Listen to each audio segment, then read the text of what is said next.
Alrighty, this video is going to be a little bit about, or a lot about, making your own foot switch up to your second stage of your torch, similar to the videos. TimiaGlass made one and Catman also made one. Went ahead and kind of followed what they did and kind of documented all the right things and the wrong things that I did along the way. So I was hoping to share that with everybody else out there. First of all, the things that I needed to make this happen, I grabbed an extension cord from Lowe's. It was like $2. I think this is a 18 or 16 gauge. It was like $2.99. Just a cheap little one. I think it's 6 or 8 footers. Pretty inexpensive there. I grabbed some 18 gauge wire. This was from Ace Hardware. Just off the reel, real inexpensive. I did some red and some white. Even a colorblind person like me can tell the difference between those.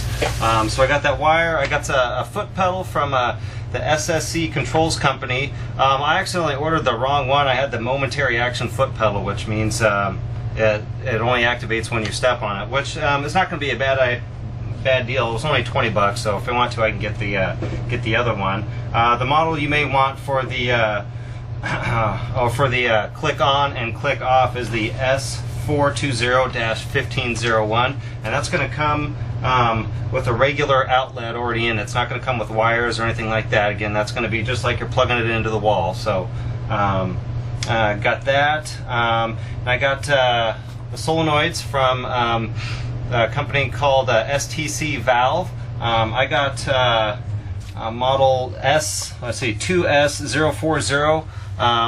What I didn't know at the time was that this was available in brass fitting, or a brass metal, not just stainless steel. So, but I did get the stainless steel one, and I got the 3/8 inch diameter, which I'm not sure if it made a difference. I actually am going to run 1/4 inch into and out of the solenoid. Once I took the solenoid apart, I noticed that the diameter of the path of the inside is actually only about 1/4 inch also. So, and I got the ones with the Viton seals. I'll go into a little bit more into that later. I did a little bit of research to kind of find out exactly what that is and as far as safety. So that's about the basics, other than your fitting and a little bit of Teflon tape.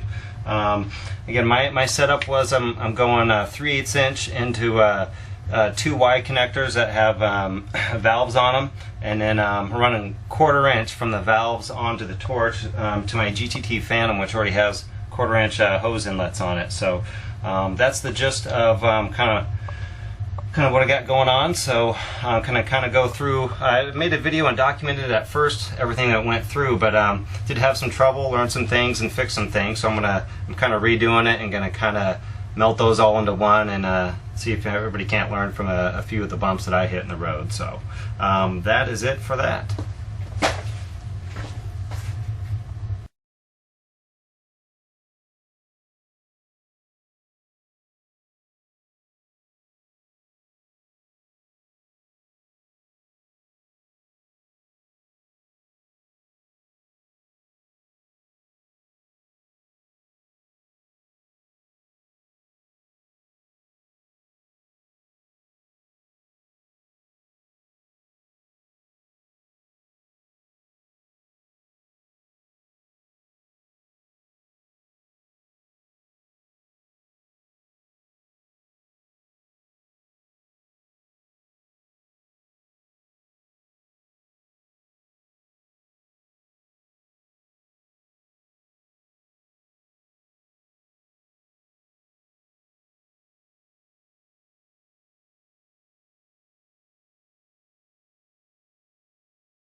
after a little bit of trouble and a little bit of troubleshooting, we have success.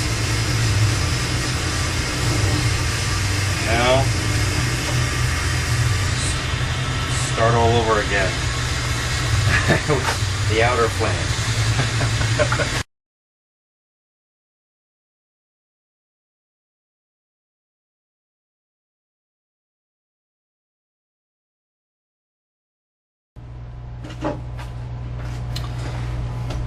Alright, this kind of finish up clip here is a little bit about the safety class rating of the solenoid.